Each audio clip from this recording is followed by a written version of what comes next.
नमस्कार। Esoteric traveller में आपका स्वागत है। आशा करती हूँ कि आप और आपका परिवार स्वस्थ और सुरक्षित होंगे और आप अपने साधना मार्ग में अच्छे से डटे होंगे। चैनल को आपके द्वारा मिल रहा रिस्पांस सराहनीय है और इसके लिए मैं आप सभी के प्रति कृतज्ञता व्यक्त करती हूँ। कमेंट में आ रहे सवालों का जवाब यथासंभव देने का प्रयास मैं कर रही हूँ। आज का हमारा वीडियो ऐसे ही कमेंट में आए एक प्रश्न पर आधारित है। वैसे तो कुंडलिनी शक्ति के बारे में मैंने डिटेल में वीडियो अभी तक बनाई नहीं है, लेकिन कुंडलिनी का जिक्र पिछले कई वीडियो में आया है। कमेंट द्वारा आए प्रश्नों में कुंडलिनी जागरण खतरनाक हो सकता है ऐसे कहा जाता है, तो क्या यह सही है? यह एक सवाल आया था, जिसका उत्तर जानने के लिए कुंडलिनी के बारे में हमें डिटेल से समझना होगा। सबसे पहले जो प्रश्न पूछा गया है कि क्या सही में कुंडलिनी जागरण डेंजरस हो सकता है, तो इसका उत्तर है अगर गलत तरीके से या जब आपका शरीर कुंडलिनी जागरण के अनुभव के लिए पका ही नहीं है, तो निश्चित ही कुंडलिनी जागरण उस व्यक्ति के लिए या उस साधक के लिए डेंजरस अनुभव हो सकता है। कुंडलिनी एक सृजनात्मक शक्ति है। यदि इस शक्ति के अवेकनिंग की ऊर्जा को होल्ड करने के लिए आपका शरीर और मस्तिष्क ठीक प्रकार से पके नहीं है, तो यह अनुभव शारीरिक और मानसिक दृष्टि से पीड़ादायक हो सकता है। बहुत से लोग इस शक्ति के अचानक जागरण से आए शारीरिक कष्टदायक पीड़ाओं के बारे में बताते हैं। साथ ही यह आपको पूरी तरह से मेंटली इम्बैलेंस भी कर सकती है।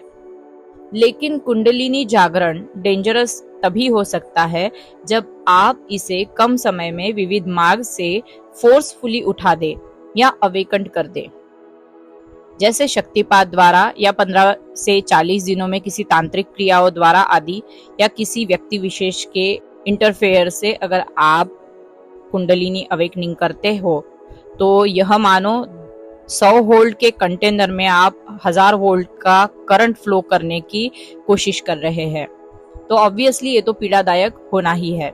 ज्यादातर लोग कुंडलिनी शक्ति के बेनिफिट्स के बारे में पढ़कर या सिद्धियों की लालसा में कुंडलिनी जागृत करना चाहते हैं, लेकिन यह समझना जरूरी है कि कुंडलिनी शक्ति कुछ बाहर से लाकर बॉडी में फिट करने की डिवाइस नहीं है। यह ऊर्जा शक्ति हमारे अंदर ही सुप्तावस्था में रहती है और योग साधना, ध्यान साधना या किसी भी अन्य साधना से इसे जागृत किया जा सकता है। कुंडलिनी जागरण को समझने के लिए पहले हमें यह समझना होगा कि एक्चुअल में कुंडलिनी है क्या, ये कहाँ होती है और ये कैसे जागृत होती है, और सबसे सेफ रास्ता कुंडलिनी जागरण के लिए कौन सा है। तो चलिए स्टेप बाय स्टेप इसे जानेंगे। सबसे पहले कुंडलिनी क्या है ये जानते हैं। तो हमारे शरीर के अंदर हमारे स्पाइन के नीचे एक मांस का हिस्सा होता है, जो कि एकदम स्पाइन के एंड में होता है। बहुत से लोग इसी को मूलाधार चक्र भी कहते हैं, मतलब इसी जगह में मूलाधार चक्र भी है ऐसे कहते हैं। तो यह कुंडलिनी एक मांस के रूप में 3.5 बल मारकर नीचे की तरफ मुंह करके सांप के कुंडली के जैसे बैठी होती है। मतलब वो कॉइल ऐसा होता है कि 3.5 जैसे कुंडली एक नाग ने मारी है और उसका फन नीचे की तरफ है।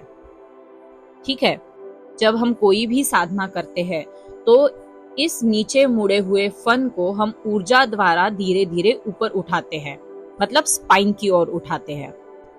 एक समय बाद सांप के फन की तरह सीधा खड़ा होकर हमारे शरीर का यही हिस्सा सुषुम्ना नाड़ी को ट्रिगर करके ऊर्जा को ऊपर की ओर धकेलता है और धीरे धीरे यह ऊर्जा नीचे ना आते हुए उल्टा ऊपर की ओर, मतलब मूलाधार चक्र से लेके स्वाधिष्ठान, फिर मणिपूरक, फिर अनाहत, फिर विशुद्धि और अग्न से सहस्रार में प्रवाहित होती है।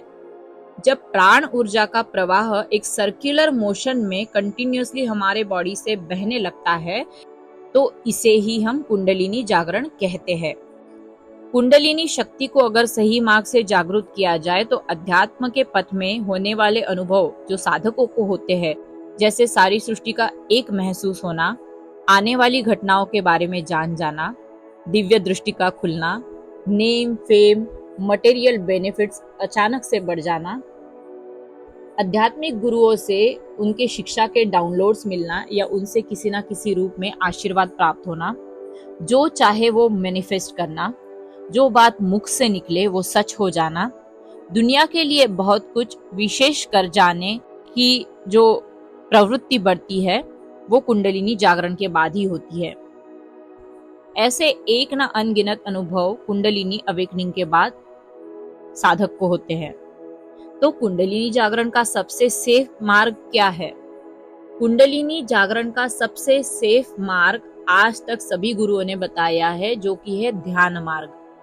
जब भी आप किसी ध्यान मार्ग में दीक्षित होकर साधना करते हैं तो आपके हर साधना के बाद यह कुंडलिनी शक्ति जो नीचे की ओर मुड़ी होती है, मतलब जो कुंडलिनी का जो फन होता है वो जो नीचे की ओर मुड़ा होता है, वह अपने बाल की जितनी मोटाई होती है उतनी मात्रा से ऊपर उठता है। ठीक है। और आप जब इसे गैप देते हैं, लाइक दूसरा ध्यान का आप सेशन करते हो, सिटिंग करते हो, तब तक इस गैप को मांसपेशियों द्वारा भर दिया जाता है।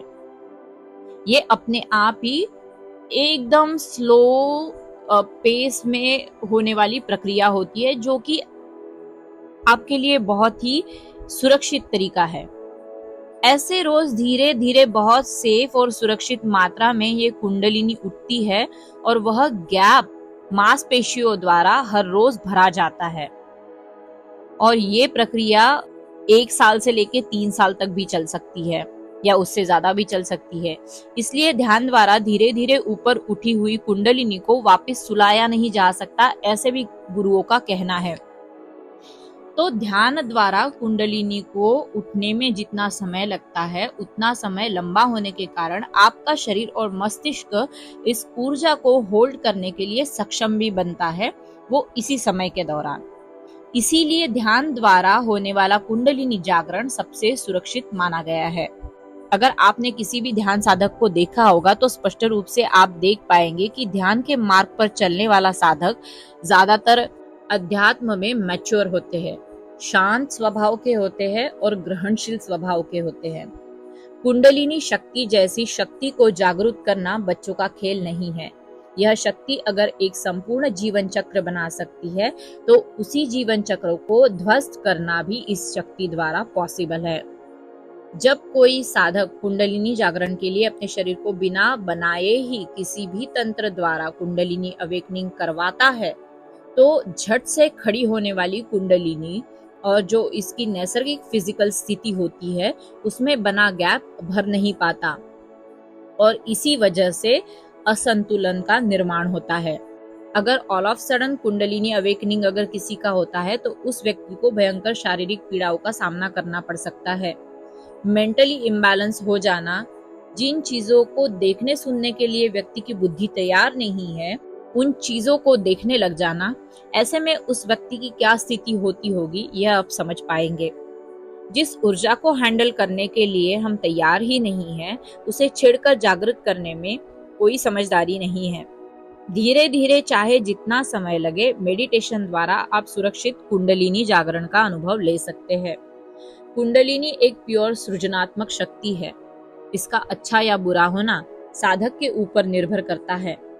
कुंडलिनी अवेकनिंग का अनुभव भी एक साधक किस मार्ग से, किस इंटेंशन से इसे जगाना चाहता है उस पर निर्भर करता है।